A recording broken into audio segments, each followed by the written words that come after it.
Oxygen, food and talk. তাই বাংলার ঘরে ঘরে মুখরোচক। বিশ্বভারতী শান্তিনিকেতন থেকে সঙ্গীতের প্রথাগত শিক্ষা নিয়েছিলেন শোভন চক্রবর্তী।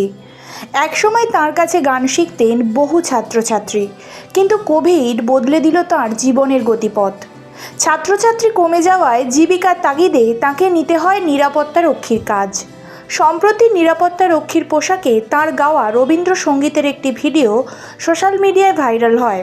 নতুন করে মানুষের নজরে আসে তার অসাধারণ কণ্ঠস্বর, কিন্তু অভিযোগ গান গাওয়ার কারণেই সেই চাকরিটিও হারাতে হয়েছে তাকে। শোভনের এই পরিস্থিতির কথা জানতে পেরে তার পাশে দাঁড়ানোর উদ্যোগ নিয়েছে বেঙ্গল ওয়েব সলিউশন এবং মেট্রো ফার্মা।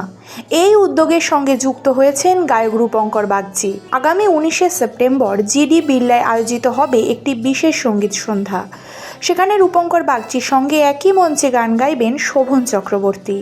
অনুষ্ঠানের প্রয়োজনীয় খরচ বাদ দিয়ে অবশিষ্ট অর্থ তুলে দেওয়া হবে শোভনের হাতে।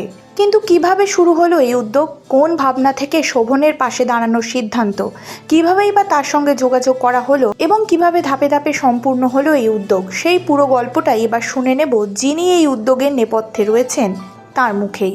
নমস্কার, আমি প্রশান্ত বলছি বেঙ্গল ওয়েব সলিউশন থেকে। শোভনবাবুর বিষয়টা যখন আমাদের সামনে এলো, আমরা দেখলাম যে শোভনবাবু, যিনি বিশ্বভারতী থেকে তালিম নেওয়া একজন শিক্ষক, তিনি ছাত্রছাত্রী পড়াতেন।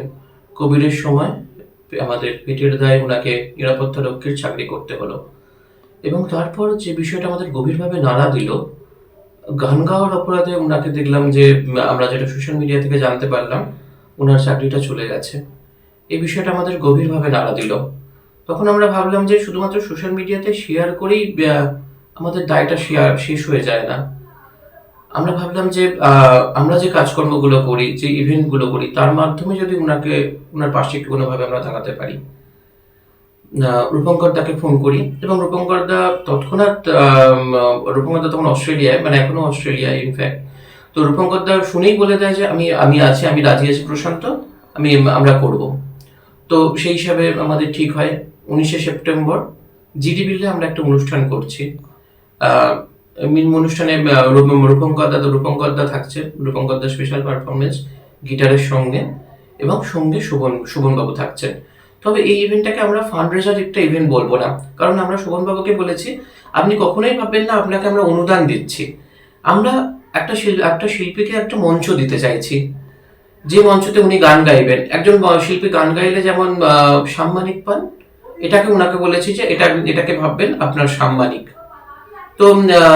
তো এই হিসাবে আমরা বলবো যে 19শে সেপ্টেম্বর জিডি বিড়লা ইভেন্ট হচ্ছে, আপনারা আসুন, একজন শিল্পীর পাশে দাঁড়ান, তবে এই অনুষ্ঠান সার্থক হবে। আমাদের সকলে মিলে আমরা যদি একটা চেষ্টা করি, আমরা মনে হয় একজন শিল্পীকে একটা মঞ্চ দিতে পারবো, এবং কিছু টাকা তুলে দেওয়ার ব্যাপারটা তো ঠিক আছে,